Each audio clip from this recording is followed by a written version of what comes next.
Good evening, everyone, and welcome to Soul Sisters 10X platform. My name is Sharon Hawkins. Today is Friday, June the 20th, 2025. Hope all is doing well on this evening, and it's good to be back with you one more time. All right, we're going to jump right into it on this evening. So as I was preparing and thinking of things for this evening, we've been talking a lot about budgeting and managing our money and things like that. And I've been incorporating some scriptures with being more money minded, trying to get ourselves back on the right track so we can get to be able to be more money minded and to, be able to praise the Lord, Sister Fields, be able to be prosperous and not to be in financial debt. So tonight we're going to start from the beginning. I'm going to be coming from Genesis chapter 1, and I'll be reading quite a few verses. Praise the Lord, Sister Laretha. Thank you all for joining. I'll be reading from quite a few scriptures from Genesis chapter 1. So we're going to be talking over the next few weeks or so about being a good steward and stewardship and what does that mean and why that's important. Because I feel like if we can get this part and aspect of our lives correctly, then our finances will go into place. So when we think about life, we think about the beginning, we think about the world, it had to start somewhere. It just didn't magically begin. It did not magically appear. It doesn't matter if you're a Christian or not, if saved, whatever the case might be. It just didn't come out of the cloud. The cloud had to be created. It had to come somewhere. So in the Bible, Genesis chapter 1, verse 1 says, in the beginning, God created the heaven and the earth. So it started with God, and the earth was without form and void, and the darkness was upon the face of the deep, and the Spirit of God moved upon the face of the waters. And God said, let there be light, and there was light. And God saw that the light, that it was good, and God divided light from darkness. And God called the light day, and the darkness he called night. And the evening and the morning were the first. And God said, let there be a firmament in the midst of the waters, and let it divide the waters from the waters. And God made the firmament and divided the waters which were under the firmament from the waters which were above the firmament as it was. And God called firmament heaven, and the evening and morning were the second day. And God said, let the waters under the heaven be gathered together under one place, and let the dry land appear, and it was so. And God called the dry land earth, and gathered together all the waters, called the seas.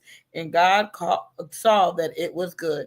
And God said, let the earth bring forth grass, the herbs, yielding trees, yielding fruit after his kind, whose seed is it itself upon the earth, and it was so. So what I've read so far is where it all began. God created these things. He made all of these things possible before he even made us. He had a plan. He made the land. He made the water. He separated the heaven, the earth, the light, and the darkness, right? And the earth brought forth grass, and her herb yielding seed after all kind, and the trees yielding fruit, whose seed was itself after his kind. And God saw that it was good. And the evening and the morning were the third day. And God said, let there be light in the firmament of the heaven to divide the day from the night, and let them be the signs for the season, for the days and the years.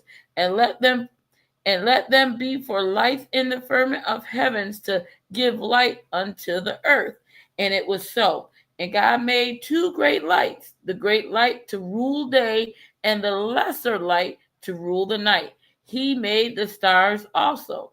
And God set them in the firmament of heaven to give light unto the earth, and to rule over the day and over the night, and to divide the light from the darkness. And God saw that it was good. And the evening was the morning, were the fourth day. So everything. So we're on day 4 of where all of this began, and everything that God is creating. I love that he says, and he saw that it was good. He was enjoying what he was making. he was making stewardship. We're going to get there. And God said, let the waters bring forth abundantly the moving creatures that have lived, and fowls that may fly above the earth in the open firmament of heaven. And God created great whales and every living creature that move, which the waters brought forth abundantly after their kind, and every winged fowl after his kind. And God saw that it was good. And God blessed them, saying, be fruitful and multiply, and fill the waters in the seas, and let fowls multiply in the earth. And the evening and the morning were the fifth day. So we were on the fifth day. He made animals. He made every little creature thing. He made the flying things, right? He gave them an order. He said, be fruitful and multiply. Make more of what I've already created you for. He's starting off stewardship with animals, giving up a commandment of what to do, right? He never told these animals that they needed to work. They don't have to go to work like we do, right? It said that he blessed them, right? He made, praise the Lord, Mother Ross, he made a provision for them because he created them. So there was no need for them to work.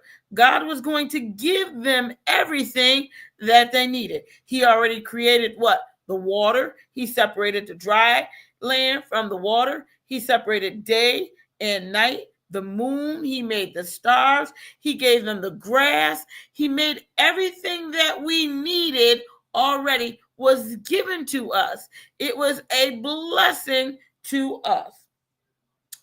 So let me see where it was. And he said, and God made the beasts of the earth after his kind, and cattle after his kind, and everything that creepeth upon the earth after his kind. And God saw that it was good. And God said, let us make man in our own image, after our likeness, and let him have dominion over the fish of the sea, and over the fowl of the air, and over the cattle, and over the earth, and over every creeping thing that creeped upon the earth. Why is this verse so important?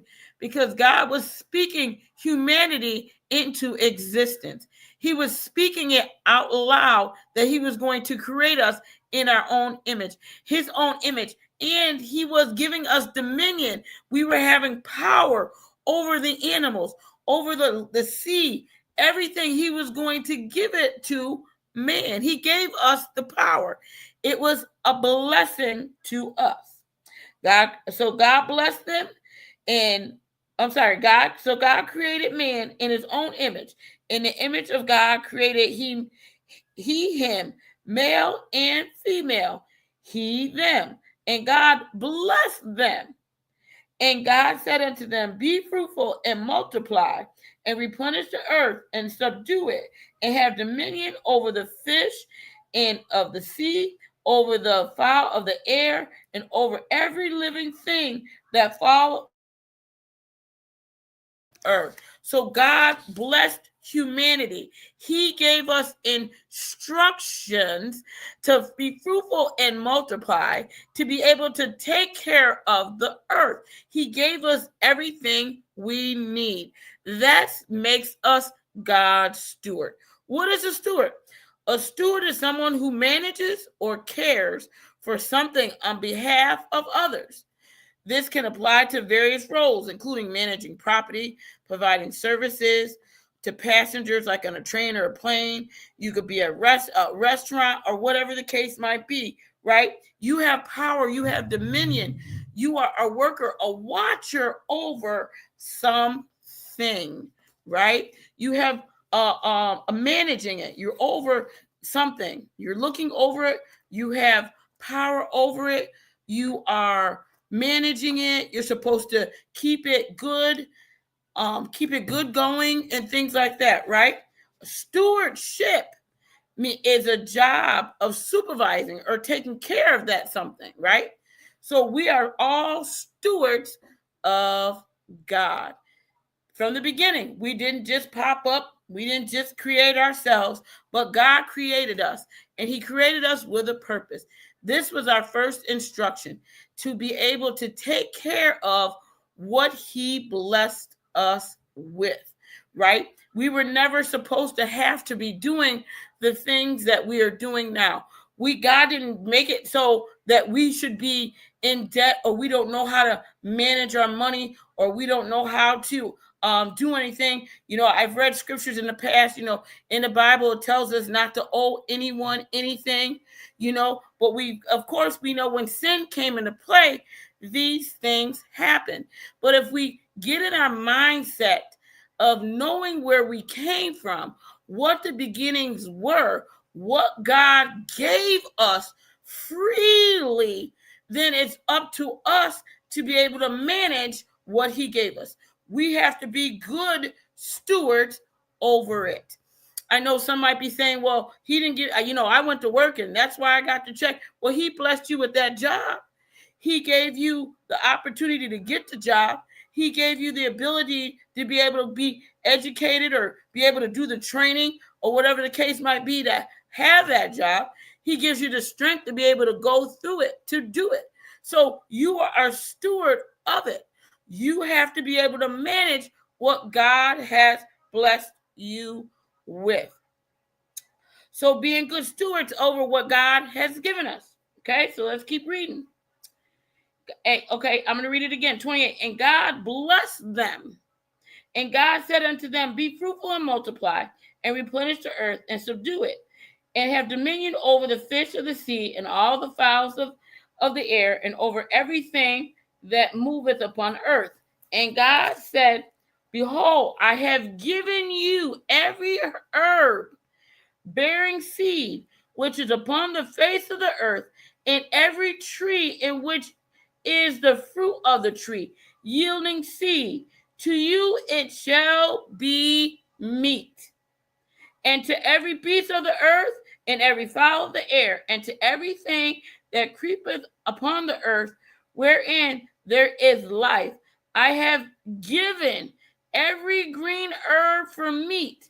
And it was so. And God saw everything that He had made, and behold, look here now, it was very good. And the evening and the morning were the sixth day. What is significant about these verses? Why are we talking about the stewardship, right? These things were automatically given to us, right? He gave us these things. He gave us the fruit. We are to eat off the earth, eat off the. God is a provider. God is a free giver. He's giving us these gifts. It's our job to be able to take care of what He has given us. And I love it where throughout the first chapter, and I just read the whole chapter, He was saying that when He made stuff, it was good. But when He got to the end, and 31, He said, and God saw everything that He made, and behold, it was what? Very good. He blessed us. It's a free gift. So we have to take this thing and realize that we are stewards of what God has given us. So we have to take care of the things that God has given us. We have to manage the things God has blessed us with. Give Him His love. We have to manage it better than we do. And if we can understand stewardship, if we can be better stewards, then you would have a better money mind. We will be in better financial situation. We would not be, or may not, shouldn't be, definitely shouldn't be, if we just obey and do what God told us to do. So He told us to be fruitful and multiply.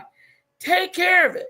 If you get a gift, you should take care of it. Somebody went out and bought you something nice, and whatever the case might be, I hope you're not throwing it around or throwing it away or, misusing it or whatever. You want to take care of that. So that's what being a steward is taking care of it. I'm in the restaurant business. It's my obligation to make sure that every guest that comes in, gets what they need, get what they paid for. I am offering a service. I want to make sure that nobody gets sick, that everybody gets, hot food and as fresh as we possibly can give it to them. Why? That is my stewardship. That is what I'm supposed to do, right? Because that's my job, my job. That's my role. That's how I'm supposed to take care of my guests. My guests are coming to my establishment. I'm asking them to come on in. So we are here on God's earth that He created.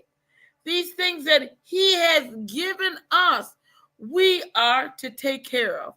As we're moving forward in this stewardship, we're going to be talking about how the Lord blessed Abraham, Isaac, and Jacob and their sons and their families and their inheritance. These are nothing new things that I haven't talked about.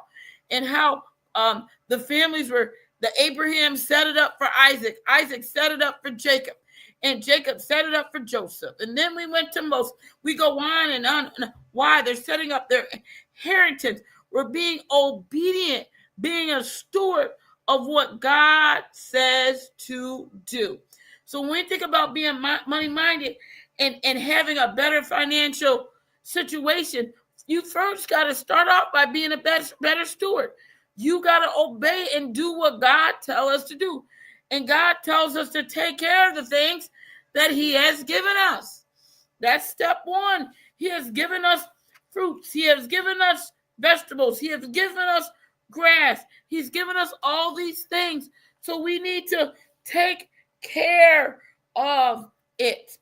We need to glorify the things that God has. We need to manage it and take care of it. We can't just put it by the wayside. We have to remember everything belongs to God. Each and everything, no matter what, it all came from God. We always say, oh, God owns the cattle's on the hill. He sure do. He owns us. He owns us. God doesn't mean for us to live, in poverty. He doesn't mean for us to live underneath our means, right? Because He didn't give us that. Everything He gave us in Genesis 1, He said it was good. And at the end, He said it was very good. So He didn't give us junk. When we keep going into it and reading it in the Garden of Eden, where He made Adam and Eve, right? They had everything at the palm of the hand. It was beautiful. Running water. You were, there with the animals, getting along with everybody, just living the best life that they could, right? Didn't have to work. Didn't have to do it, until sin came into place, right? This is why sometimes we can't get ourselves out of that, because we get into those three evils: the lust of the eye, lust of the flesh, pride of life. Lust of the eye just is not looking at, when you lust of the eye, you're looking upon something that you want. And you may not be able to afford that thing, but it looks good to you, so you want it. You ever have a taste for something and you didn't know what you wanted, or you had a taste for something and then you got it and it didn't taste good, and you had regrets. Oh man, I shouldn't have did that. Let me give you a better example. A lot of times, people, we're living in a huge drink industry. A lot of Dunkin' Donuts, Seven Brews, and Starbucks, and all these places are coming, and they have all these quench thirsters. Now we're going to be they're calling for extreme hot weather over the next few days, by Monday and Tuesday, in this side of the country, right? And no matter what, you go get all these fruits and these flavors, and you put it all in these drinks, and you add mixtures and sugar down to it, right? What are they going to be telling you? To drink what? Drink that water. That water is what's going to keep your body hydrated. That water is a necessity that God made for us, that your body requires. It requires that. The sugary drinks and things, they fill us up, they bloat us up, they tire us out, right? But when God made that pure water, just clean water. When something about when you drink water and you drink quite a bit of it, you get full. It fills you up. Why? Because it's pure. It was made from God, right? And we need that as a substance. But a lot of people don't do it. I'm speaking, excuse me, I'm speaking from an experience. I've never been one that just drinks. No matter what, if it was water, soda, Kool-Aid, whatever the case might be. I never drank a lot. And as I got older, I found that my body needs that. And I dehydrate very easily. If I don't get that water in there, I can dehydrate. I start feeling a little lightheaded. I feel tired. I feel like I gotta pass out. Why? Because this body needs that water, right? This body needs that water. I have to be a steward over my body. I have to take care of my body. If I don't, my body will take care of me. What's gonna happen? It's gonna shut down, right? It's gonna tell you, Sharon, sit down somewhere. You doing too much. You can pass out. You can faint. People don't understand. You understand that. It's unfortunate, but a lot of it happens a lot of times. And what do? You go to the hospital. They give you an IV, and they got to get that fluid pumped back in your body real quick. What's happening? We're not doing good as stewards because we are not taking care of our bodies. This is what God created us to do. We are created to take care of it. So that's just a simple example of it, that knowing that everything belongs to God. And if you want to believe it or not, it's true. That includes you. That includes me. I preached a message some months ago. The Lord gave me, it's like, mind your own business. And he blew my mind because when he told, when I preached that message and he gave it to me, and it's been sticking with me ever since. I have found that I'm not even my own business, right? Because without him, I'm nothing. I can't get up in the morning. I can't go to work. I can't walk. I can't move my hands, right? Because God created me. I am a product of him, right? I know my mama and daddy did what they did, and you are. Yeah, we know what science said, but if it wasn't for God, there would be no us. So we have to know who our owner is, right? We got to know from the beginning that we were created by God. We belong to him. So if we get that in our mind and understand that we are God and we have to be good stewards, and we got to protect and take care of and manage things better than what we are. It all works together, right? He entrusted some things to us. What does that mean? He gave us things. He said, what? I give you dominion over these things, over the fowls, over the land. I am one. I don't like creatures. I don't like mice. I don't like rats. I don't like rodents. I don't like any of that stuff. Here it is summertime, and we're gonna have the bees out, the ants out, and oh Lord, let's not forget the mosquitoes and whatnot. They don't bother, but obviously you don't want to be around because the wasps. You don't want to get bit by these things, right? They can be annoying. But remember, think back to when God created all these things. These things were our friends, right? We did them wrong. We have to stop blaming everybody else for our financial distress and put it on ourselves and figure out what we did. Not just our finances, our health, even our spiritual growth, where we are in life. If you're not happy with your career, we have to take ownership of these things that we have done to get us to where we are, whether it's good or whether it's bad. These last couple of days, it's really been on my mind. And I was talking to my cousin a little bit earlier, and I said, I really been thinking about, hearing a lot. People don't change. The last couple of days, people don't change. People don't change. People don't change. And it's really been sticking with me. And I'm like, I really thought about that. We really don't change because that old me, that little girl in me is still there. I still remember those things. God will bring those things back to my remembrance. How I used to be is still there. I haven't changed, but what I have done is I've grown. I've grown in grace. I've grown in stewardship.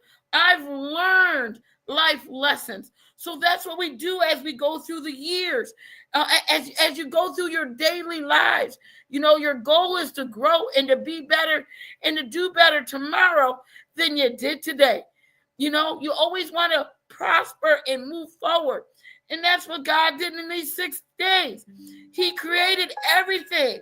He did all of that in 6 days, and he found it was good, and he found it was very good. And before he even created us, my God, in chapter 1, I'm starting to feel this thing. Lord, I thank you. In chapter 1, he said he spoke the words that he was going to make both male and female.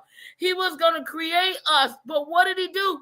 He blessed us before he even made us. He spoke it into existence, but he blessed us. Right? God is a giver. He's a lover. He wants to give us. He blesses us in all types of ways. You don't need $1 million in the bank to be blessed. You blessed with good health. You blessed because you're watching this or you're listening to this at a later date. You blessed because you didn't lose a loved one. Even if you have, I have, we are still blessed. Why? Because we are stewards of God. All we got to do is be obedient to him and move out the way. Be obedient to God. Do what he says do. God will teach us everything else. The same way he teaches us how to live holy. He can teach you how to manage your money. My Lord. Every aspect of our life, God will do it. But we got to learn how to be good stewards. In order to be a good steward, we first got to know what a steward is. And again, a steward is somebody who manages something. You manage something that someone has given you. God has given you life. You have good stewardship. What are we going to do with it? My Lord, what are we going to do with it? Genesis 1, chapter 1, the whole chapter. God brought all these things in existence and blessed us and gave us everything we need. It's us that mismanage. So we got to do better. We got to do more. We got to be better stewards. All right? That's round 1. I hope I said something to help someone on tonight. We're going to continue with this on next Friday night. Lord willing, we'll be back with you again.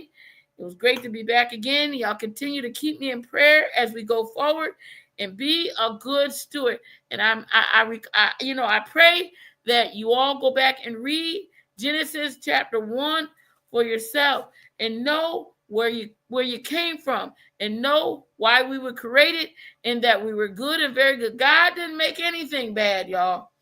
No matter how bad it might seem, no matter how much debt you can be in right now, it's okay. He didn't make anything bad. There is a way of escape. Y'all pray for me and have a good evening, and we'll see you again next Friday night.